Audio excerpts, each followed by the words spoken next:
کیا بات ہے عرفان بھائی، ڈسٹرب لگ رہے ہیں؟ بس یار کیا بتاؤں، میرے ابو مجھ سے محبت نہیں کرتے. کیا مطلب؟ دیکھو نا، جب دیکھو ڈانٹتے رہتے ہیں. ابھی بھی گھر سب کے سامنے مجھے ڈانٹ دیا. ہر بات کے لیے منع کرتے رہتے ہیں، یہ نہ کرو وہ نہ کرو، یہاں نہیں جاؤ وہاں نہیں جاؤ. اتفاق سے میرے ابو بھی ایسے ہی ہیں. مجھے تو ایسا لگتا ہے دنیا کے سارے ابو ایک جیسے ہوتے ہیں. صحیح کہہ رہے ہیں آپ. نہ کہیں گھومنے لے کر جاتے ہیں اور نہ ہی کوئی میری فرمائش پوری کرتے ہیں. صرف سنڈے کے سنڈے دیکھنے کو ملتے ہیں، ورنہ صبح جاتے ہیں اور رات کو ہمارے سونے کے بعد آتے ہیں. دوسرے بچوں کے پاپا انہیں مہنگے مہنگے کھلونے اور چیزیں دلاتے ہیں. میرے ابو تو بس مجھے امید ہی دیتے رہتے ہیں. جی ہاں، آپ نے بالکل صحیح کہا. دنیا کے سارے ابو ایک جیسے ہی ہوتے ہیں.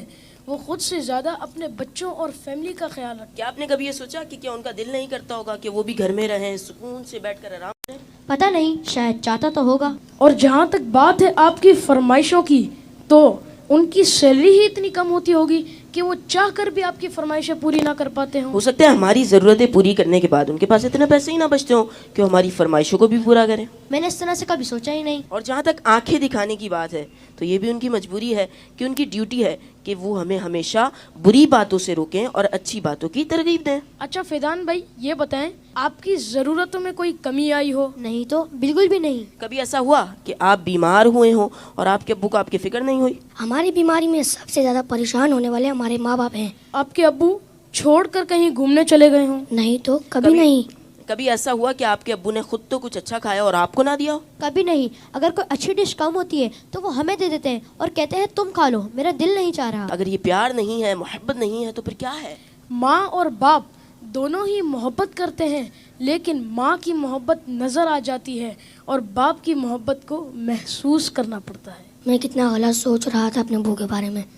لو یو ابو. Love you very much. باپ ہی ہوتا ہے. باپ ایک سایہ دار درخت ہوتا ہے. آج ان بچوں کی باتوں نے مجھے اپنے والد بھی یاد دلا دی ہے. واقعی اچھے کھانے انہوں نے ہمیں ہی کھلائے، اچھی چیزیں انہوں نے ہمیں ہی عطا کی. اور وہ بچے جن کے والدین ان کی فرمائشیں پوری نہیں کرتے نا، انہیں یہ سوچنا چاہیے. صرف میں بچوں سے بات نہیں کروں گا، گھر کے اور بھی افراد ہیں، زوجہ بھی ہے، بیٹی بھی ہے. وہ کہتی ہے ابو آپ ہمارے لیے کچھ لاتے نہیں ہیں. بیوی کہتی شوہر سے آپ کچھ لاتے نہیں. اس بیچارے سے تو پوچھو اس کی مجبوری کیا ہے. صبح سے گھر سے نکلتا ہے، چاہے سردی ہو چاہے گرمی ہو. کوئی موٹر سائیکل پر جاتا ہے، کوئی بس پہ بیٹھ کے جاتا ہے، کوئی دو بسیں بدل کے جاتا ہے، بارش میں بھی جاتا ہے. کیوں جاتا ہے؟ کہ چھٹی کروں گا تو تنخواہ کم ہو جائے گی.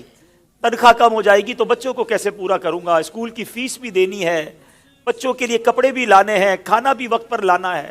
ہر چیز ہمیں تیار ملتی ہے. اس کی سورس کون ہے؟ وہ سورس ہمارے والد ہیں. اور بہت پیاری بات اس بچے نے کہی کہ ماں کا پیار تو نظر آتا ہے، والد کا پیار محسوس کرنا پڑتا ہے. پوچھو ان سے جن کا باپ چلا گیا. والد ایک سایہ دار درخت ہے. کبھی درخت کو دیکھا آپ نے؟ اس کے اوپر کے پتے گرم ہوتے ہیں، وہ ساری دھوپ اپنے اوپر سہ لیتا ہے اور اس کے نیچے اپنے بچوں کو چھاؤں دیتا ہے. مگر لوگ بعض اوقات اپنے والد کی قدر نہیں کرتے، اپنے والد سے الجھتے ہیں، اپنے والد کو برا بھلا کہتے ہیں. یاد رکھیے میرے آقا فرماتے ہیں، اس کا مضمون یہ ہے کہ والد کی رضا میں اللہ کی رضا ہے اور والد کی ناراضی میں اللہ کی ناراضی ہے. کبھی اپنے باپ کو ناراض مت کرنا. اگر وہ بوڑھے ہو گئے ہیں تو اب تمہاری باری آئی ہے، ان کی خدمت کرو. انہیں یہ احساس دلاؤ کہ اب میری باری ہے آپ کی خدمت کرنے کی. ہم اپنی ماں کو تو کہہ بیٹھتے کہ ماں میں تم سے بہت پیار کرتا ہوں. میں ساری دنیا کے بچوں سے پوچھتا ہوں کہ کب اپنے باپ کو کہا تھا کہ ابو آئی لو یو، والد صاحب میں آپ سے بہت پیار کرتا ہوں. آپ دنیا میں آج میں جو کچھ ہوں ابا جان میں آپ کی وجہ سے ہوں. یہاں تک پہنچایا مجھے آپ نے ہے. ارے جس نے انگلی پکڑ کر چلانا سکھایا، جس نے ہر مشکل میں کہا گھبرانا نہیں، میں تمہارے ساتھ ہوں. کہیں پھنس جاتا تھا تو ابو کے پاس آتا تھا، وہ کہتے بیٹا میں سنبھال لوں گا.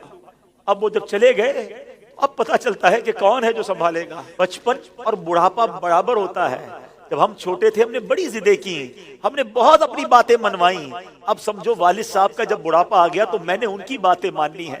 ان کی غصے کو برا نہیں ماننا، ان کے ٹوکنے کو برا نہیں ماننا. کبھی باپ کا دل مت دکھانا. یہ مت کہنا کہ آپ کو نہیں معلوم.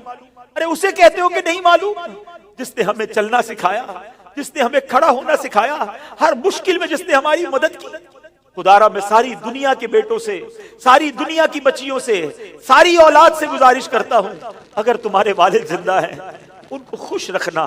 اور بوڑھے ہو گئے تو اب احساس دلاؤ ان کو کہ ابو جان آپ نے بڑا کام کیا ہمارے لیے، بڑی محنت کی، اب ہماری باری ہے آپ کی خدمت کرنے کی، اب ہم آپ کو سکھ پہنچائیں گے، اب آپ کسی ٹینشن میں نہ رہے، میرے پاس جو کچھ ہے ابو جان یہ سب آپ کا ہے، آپ کی وجہ سے ہے۔